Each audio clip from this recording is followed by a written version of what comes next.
Hello and welcome to the Aussie Cricket Show here on Global Cricket Radio. I'm Andrew McLean and I'm joined by my co-host Rob. Hi Rob, how's it going, mate?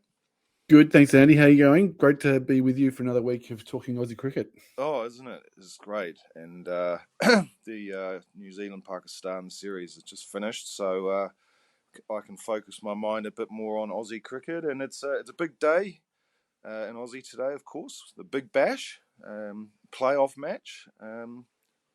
Remind me who's playing? Is it the Brisbane Heat is playing? Yeah, the Adelaide Strikers are playing the Brisbane Heat on the Right. Gold Coast in this challenger game to meet the Sydney Sixers in the final at the SCG on the weekend, I think.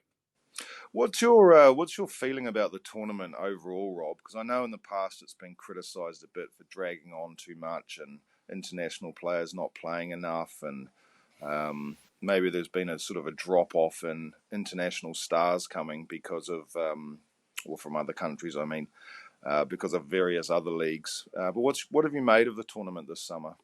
I think it's been good. I think the move that everyone wanted was a shorter fixture list. I think they've reduced the number of games down now quite a bit to not only fit into that sweet spot around the test matches, but also just make each game more consequential, a bit more interesting, and it drags the bigger crowds along as well.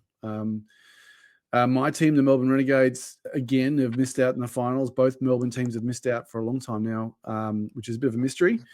But I think the game's been exciting. I think the as you say, the downside is that we've now got a lot of competition globally for these players to come a long way out. I remember Quinton de Kock came out, I think, for one game at one point. He flew all the way for one game, and subsequently the game was cancelled after about an hour because the pitch wasn't suitable. So the logistics and trying to squeeze in all these players and all these games and all these high-profile names and even the budgets, I suppose, are going to be tested as always every summer. But it's been a really good tournament, and the last few games in particular have been super exciting. And I think the final and these last three teams that are in it are going to be probably the best ones left at the end of the year. Just more generally, Rob. I mean, I saw. I think it was during. Was it during the? Might have been during the Sydney test. I basically saw a stat, or might have been the Melbourne test. I forget which one. But basically, the crowd at the test match was exactly the same as the crowd for one of the Perth Scorchers matches. What type of people are going along to watch these Big Bash games, and what's the average attendance been like? I think there's been a lot of talk back and forth between the cities about attendances and a bit of a rivalry going on Twitter of all places. But I think the BBL game really suits well the likes of an AFL football match or a soccer match. It's sort of a 3-hour affair end to end, and it's always very exciting, very loud. It's built really for entertainment, and so a lot of families are going along with kids, which is great. I've been many times, and it is interesting as much to see what's happening in the crowd and in the merch stands and in some of the entertainment areas as it is on the field. But very much a more balanced crowd, I think, whereas the test matches are more for the purists, probably like you and me, Andy, where we want to go and see the grind of a game over many days, or at least hopefully 3 days. So it's been really different, and the crowds have been much better. The challenge is we've got to make the crowds stay like that for a long time because it really helps pay for the league, and I think it's in a good spot, though. I think it's a much better spot than it was 2 years ago. So we'll see. Have you caught any games, or have you seen any of the other leagues around the world that are? Well, I have to say I'm not really a fan of 2020 cricket. As you say, I'm a bit more of a purist.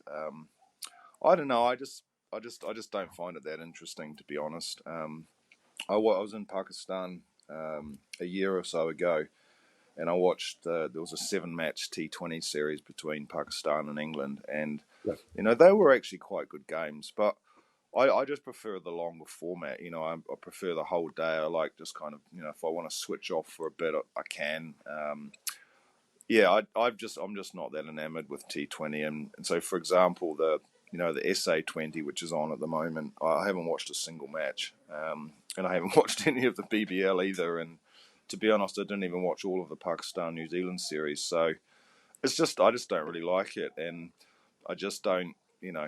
this focus on strike rates. I mean, if you follow any Pakistani fans, they obsess over Muhammad Rizwan and Baba Azam's strike rate, and it's just like I just don't find that interesting at all. Yeah, it is easy to get caught up in all those numbers, but the strategy and the tactics and the ebb and flow of a test match sort of seems to constantly draw me back. I'm the same as you. I'll watch way more of it than I think I ever will, and certainly I did that recently with the test just this week gone between Australia and West Indies, and so it has its place, I suppose, in the cricketing calendar and in the entertainment industry, but it's very just huge contrasts between the formats, and I guess that's what cricket has had to do, is to invent new ways to attract other people who aren't going to sit there like you and me with a cup of coffee or something stronger for a whole day and watch a game of Test cricket. And speaking of the Test match, I read earlier today, just preparing for this show, that I know that the three pace bowlers from Australia are going to be rested for the upcoming one-day series against the West Indies, but they're saying they might still come in for the T20s, Hazelwood, Cummins and Stark, I mean. But they said the reason why is that they just haven't had to bowl that much this summer during the Test series. And to that point, I mean, Australia didn't do particularly well batting-wise in the Test match that finished inside 3 days. They only made 280 or something. But the Australian bowlers were just too good again. It was almost reminiscent of one of the Pakistan matches. I think the Sydney match. The West Indies fought pretty well to restrict Australia to a fairly low target, but the Aussie bowlers were just too good again. They were, and it's one of those fairly reliable parts of an Australian fixture now, is that we know the bowlers will probably save the day, and if it's not Stark or Hazelwood will get you, it's going to be Cummins a line, and you can swap any name around. And at some point, they'll wrap the tail up and get probably all 20 wickets in a game. And the weird way, I worry that it masks some of the sort of brittleness or the fragility of our batting. We need someone to stand up every game to hit 100, and luckily Head did that at probably his favourite ground. We always expect Smith to score lots of runs. He doesn't always do it. We always expect Marnus to hit 100. He haven't done that in a regular way for a while. So they're a pretty reliable bowling quartet. I think they're the most successful, like 1,000 wickets between the four of them or something crazy like that. They're pretty reliable. I shudder to think what life will be like after they go, but that's something I think we should confront at some point. And maybe these one days where we don't rely on them so much is important to bring through these new guys. We've done it before with Nisa and Richardson and so on last summer, but and obviously Scott Boland as well in the Ashes, but it's not been done enough. But why would you upset that regular performance? And so a pretty well-balanced team at the moment, pretty hard to shake up the lineup, and pretty hard to imagine any other result in the second test than the one we had in the first. Just on the batting, Rob, some of the Pakistani bowlers had some pretty good success against the Australian batsmen, and the same things happened again in this test that's just finished with Joseph. I know it's only one match into the not the experiment, but the decision for Steve Smith to open. But, okay, I know he was not out 11 or something in the second innings, but how did he look as an opener to you? Bearing in mind, I don't think he had opened at any level before.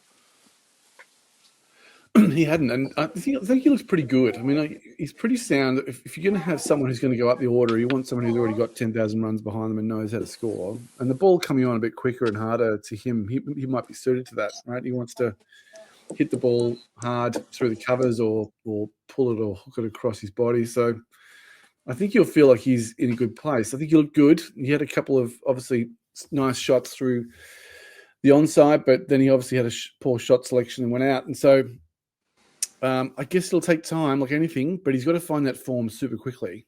He's got to prove the doubters wrong straight away, because unfortunately he set himself up for pretty hard criticism if he fails, like he did in the first innings. So, but at the same time, I can't see someone else doing it at the moment. I think he's the right decision for the rest of the summer at least. And then obviously it's a long time between now and I think it might be even India next summer when the next Test match is. So it's going to be a long time between this and the next Test for him. Well, there's the New Zealand series, remember? And yes. Yeah, there's a New Zealand series not too far away. But they're obviously going to give him time in that position, and let's hope he does okay. Well, if you're an Aussie fan, that is. Yes. What about Khawaja? He had to retire hurt in the second innings. Is he going to be all right for this next match? I understand he will be. I think he's been cleared of any structural damage, they call it, and then even concussion as well. They might find that if he's just not up for playing, that there's a good chance to put someone else in. But again, the regularity is probably something that Australian selectors want to prove is the right way to go. If they let Bancroft in, for example, or Renshaw, who's already in the squad, and he goes on hits a big number, then what happens then? It just becomes more confusion. But what do you think? I mean, are these types of injuries something that would keep a player out? Do you think if Usman Khawaja is available but not perfect, is it an opportunity for a selector to experiment with something else? Well, yeah. I mean, if it was an Ashes test, for example, or a test against India, or even New Zealand, I'd think they would absolutely play Khawaja, even if he wasn't 100%. But I mean, the West Indies just look so inexperienced and ill prepared for these Australian conditions, particularly against that bowling attack. So yeah, why not? Why not maybe give someone else a game?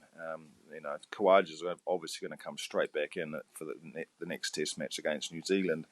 But yeah, I wouldn't see any reason not to give someone else a go just at this moment. I mean, let's say, for example, they bring in another opener, Renshaw or Bancroft, as you mentioned, and they do really well, then potentially they can just go back to putting Steve Smith down the order again. So, yeah, I think it'll be a good idea, actually.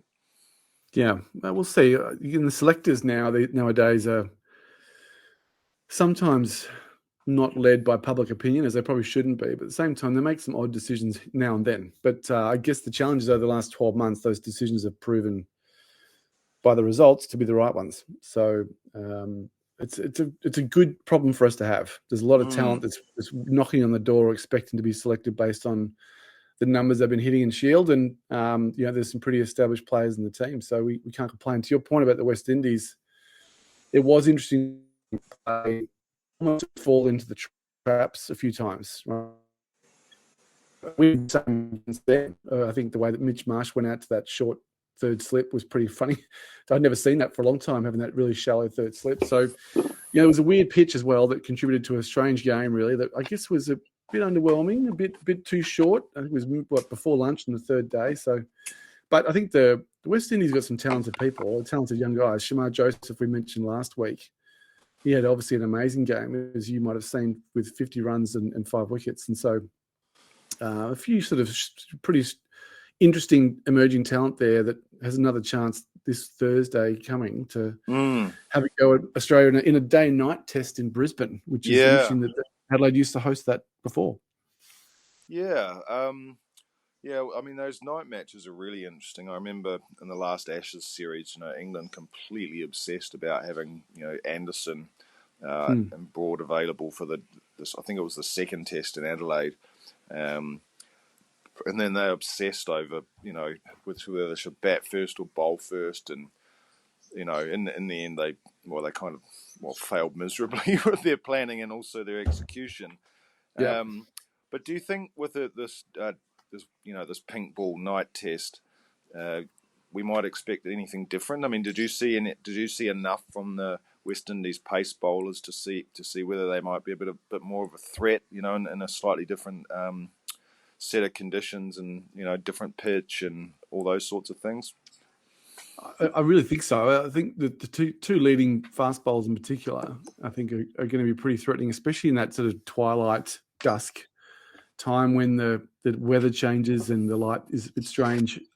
It's something that we enjoy, that the Aussie team enjoy quite a lot. And as you said, the swing bowlers like Anderson were, loving that idea. So I think they'll have a good time with that. I think either side of that sort of spell of like an hour or two, it'll be hard going for them. Brisbane, though, is a different place. I mean, as they're always anywhere, it depends on the weather and what happens there. But I look forward to a competitive match. I think again, Aussie batsmen will be tested for their resilience, and we'll see if they can hold up to what they would, as you've described, consider an inexperienced attack and should be putting them away. But let's see if that eventuates. What do you think about the Aussie batsman in Brisbane under a night game? It was something that we saw in the Ashes, but it's a slightly different affair, different location, different opponent. What do you think? Yeah, I mean, I don't think their approach will change too much. I mean, to be honest, I've never really actually watched one of those day-night test matches, but I do like the idea of it.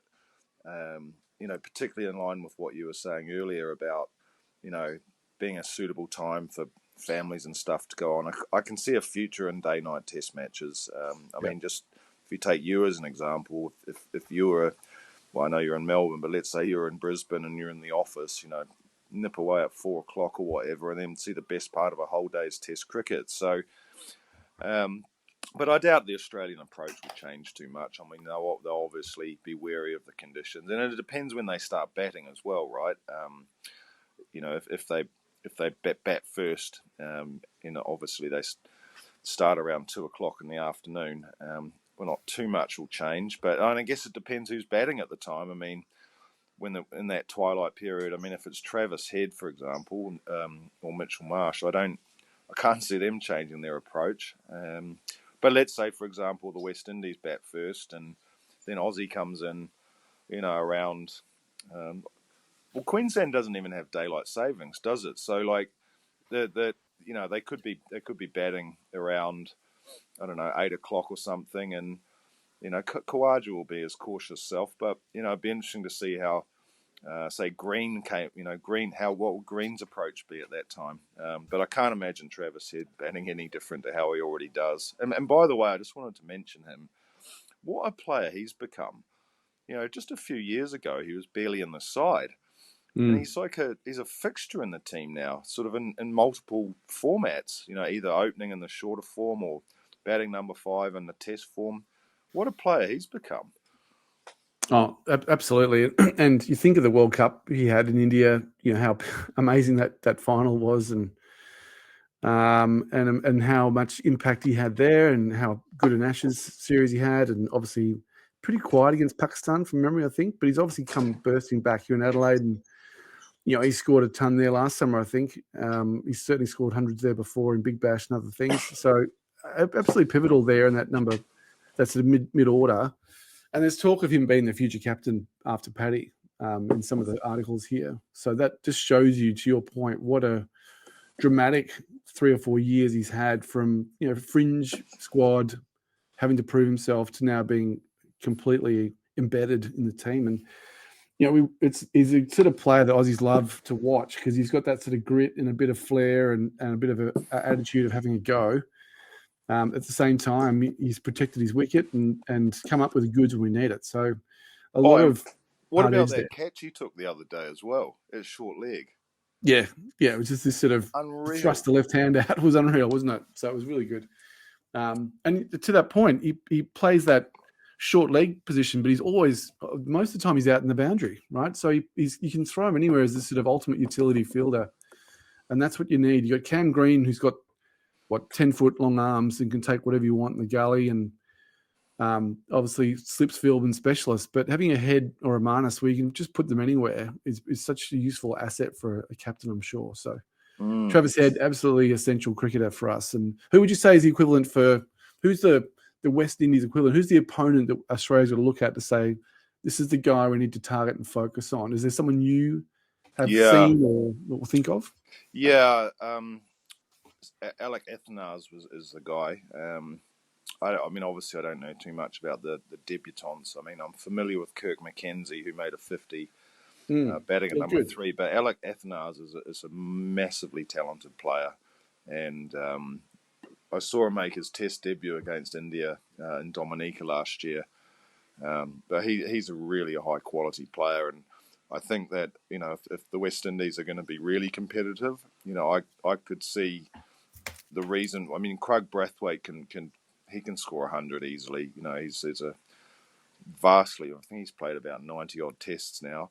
He can dig in and bat all day. But Athanase has got all the shots. I mean, he looks Lara-esque actually. Yeah. So if the Aussies can keep him out of the game, plus you've got the inexperienced guys at 5 and 6 below that, I think Australia should be pretty good. But from a fan's perspective, I'd really hope Athanase gets a decent chance to bat and shows what he's capable of, because he's got all the shots. He's also a good bowler too. He's a good off-spin bowler. He's a part-timer, but he's useful. And he's an excellent fielder. So he's a bit like Travis Head, actually. Right. He batted at 4, I think, there in that first innings. And the same again in the second, obviously. So let's see if he shows up in Brisbane and I'd love to see him show some of that form you're talking about. So and look, I think all Aussie fans want competitive games. As fun as it is to trounce people, we want a bit of fun. We actually want our own players to be tested much harder than most people think, just to make sure they're not above and beyond themselves a bit. So looking forward to good competition, and certainly when they go to New Zealand to play your boys, be really interesting. That'd be a fascinating series for mine. I think that generation of Kiwi boys who have held your team up for so long, they're always the biggest test for us to play that great generation. So looking forward to that one too. We might have to go meet in Wellington to do one of our shows, Rob. That would be good. I love Wellington. Love Wellington a lot. I'm sure you can find some way to get your work to give you a little trip to New Zealand to do some work, and we could go and sit on the bank at the basin. Yep. But speaking of tests, and I mean this is the second test coming up against West Indies starting on Thursday in Brisbane, but it's only 2 tests, and then the same when Australia goes to New Zealand, that's only 2 tests as well. I mean, for me, I know New Zealand's trying to squeeze in the South Africa series and the Australia series, and the reason why they can't play a third test is because the New Zealand players go to the IPL, and New Zealand cricket actually gets a financial benefit from that. So they can't stretch it sort of into the first week of April like we might have done in the past. But for me, it's just so disappointing to have 2 test series. I mean, so when New Zealand plays Australia in March, for the Chapel Hadley's a one-day trophy, isn't it? Anyway, whatever trophy it is, basically only one side can win it. You can either win 2-0 or 1-0, or you get a draw. But only one side can win, and for me, it just takes so much.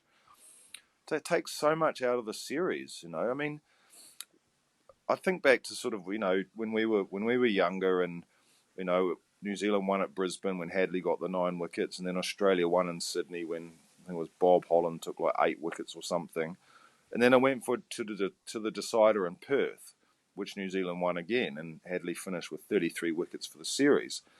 But when it comes to this next series, when New Zealand plays Australia, or even the series between Australia and the West Indies, only one team can win the series, and for me that's mega disappointing. I agree. I think we want to have a contest where the third test has something on the line. If it's 2-0 at that point, then fair play. The winning team has earned that. But you want to give the 2 teams a good chance to compete in a variety of locations, conditions, maybe even lineups of players. You want them to have a series where there's a commitment to a long battle or a bit of a slog over a few weeks rather than just the 2. I think it heavily favours the home side to basically get a minimum of a draw, given they've got favourable conditions. It means that those countries that can host tests more often than others, can probably get a better result in the Test Championship table. So a lot of ramifications for that. I mean, the money that I guess the Cricket Australia would get, or New Zealand Cricket Association would get, is a bit less, but they see there's more in T20. So there's a whole bunch of lopsidedness to it that doesn't make a lot of sense for the fan, at least for you and I. And even for the players, I think Marnus himself said he hates 2 test series. He said definitely should be 3 tests, and trying to find the window of time is becoming increasingly hard. But until we all agree, including obviously every one of the governing bodies, that it's that important, I don't think it'll change, Andy. Yeah. I know what you mean, and I think the driver for it is this World Test Championship, which to me I just think it's a total waste of time. It's so, we use the word lopsided. Some teams play more tests, teams play less tests, some teams don't even play each other at all, i.e. Pakistan and India, and they've structured it in this way to have this World Test Championship, and I just think it's a joke. I mean, in the first one, Australia missed out because they had a slow over rate, which was fair enough, but they didn't even really know that they were going to miss out. And New Zealand scraped through and then managed to win. It's just ridiculous in my opinion. And the opportunity for Test cricket is dwindling all the time. And I've got my own views on when it should be played. I think all Test cricket should be played in October, November, and December, because basically all countries in England play cricket at that time, and because they're all in the southern hemisphere. But just going back to this 2 tests versus 3 tests thing, I mean, what about the example of New Zealand England last year, when England beat us in the first test, and then there was an absolute cliffhanger in the second test when Anderson got out off the last ball of the match. Yes. Same thing happened against Sri Lanka. New Zealand basically won off the last ball of the match, and then it's like an anticlimax at the end. So if you take that England example, finished 1-1. Well, what's the point of that? Yeah. I mean, what more incentive do you need than a 1-run victory to have another go at it, right? Between two teams that are completely even at that moment, right? Wouldn't you want more of that in as a fan? Wouldn't you want to have more of that as a TV product? So I agree. I think it should be minimum 3, and everything else can kind of be built around that, because that's the kind of the core, the heart of the game. But maybe we're just too romantic about it. Really come into it, to be honest. I don't. No. I think apart from in England, or even in England's a bad example. I mean, because everyone hates the 100, and but in England, first of all, they do cricket brilliantly in England, and generally they have 3 test series. Unless it's against Ireland, they got 1 test, which is also equally ridiculous. But no, I don't think administrators really care about the fans, to be honest. It's all about, maybe one time we should try and get an administrator on the show and ask some questions about, why is are test matches just loss making the whole time? Is there not some way you can make profit out of it? Or, I don't know, I'd be fascinated to hear from an administrator, because, England's about to start their tour of India on the 25th of January.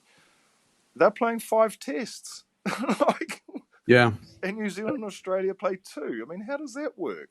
I don't know. And there's talk of, if you look at the crowds from the recent series, I mean, I know they're sort of lesser opponents than we're used to out here.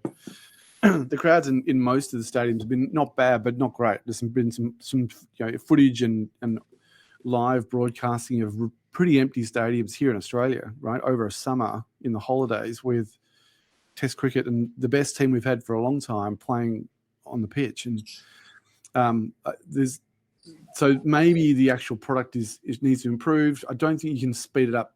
You can speed up a fair bit, but not so much that it loses its sort of nice flow, its sort of consistent pace. But there's also talk, Andy, about reducing it to 4 days instead of 5. A lot of tests now resolve within 4 days anyway, but maybe that one less day means you can fit 3 tests into the same time as 2, potentially. Yeah, I mean, that's I wouldn't be adverse to that idea at all. Yeah. And the other thing I don't understand is, why can't they just start earlier in the day as well? Yeah. When they get this whole situation of bad light, just start earlier. I mean, you start work at 9 o'clock in the morning. I don't work so much anymore, but why can't they start at 9 o'clock in the morning? I mean, if you're in Wellington in March and it's a nice day, why can't you start at 9? Just spend more time playing. And yeah, I think 4 days would be totally fine, Rob. I really do. I don't see any problem with that whatsoever. And also what it would do, and now I'm thinking of that awful B word that they associate with the England cricket team. I mean, England would have no problem playing 4-day games because they want to finish them quickly anyway. Yeah. They want to get a hurry on with the runs, right? They want to pile on runs as fast as they can and then bowl really aggressive lines. And I mean, 4 days matches at least here in Australia, it matches the Sheffield Shield, local competition anyway. It's the same sort of time for those first class games. And, maybe it allows for better recovery. It allows for quicker resolution. It allows for tactics that are a bit more aggressive. I think it'd be a good move. I think, to be honest, 5 days is a long period of time for anyone to watch a lot of cricket back to back. Your fifth day, usually by that point, the game's pretty much going to be resolved even before the ball started anyway. You know the result going into it probably, unless there's the likes of the New Zealand-England game. So I think it'd be a good move, a good trial somehow. Maybe there's a way to test it or to use the Test Championship to transition towards that. We'll see. Well, I just remember the what was it, a year or so ago, like last December, I think it was, December 2022, when England piled on 500 in 1 day in Rawalpindi, right? Yeah. And I know there's a lot of criticism about this whole baseball stuff, and it's not sustainable and all that. But Brendan McCullum's attitude is, I want you to score runs and I want you to score them quickly. And imagine if more teams adopted this sort of mentality. And yeah, I think truncating the match makes a lot of sense. As you say, Sheffield Shield matches are only 4 days. County Championship matches in England are only 4 days. I'd love to see some stats about how many of those actually last 4 days as well.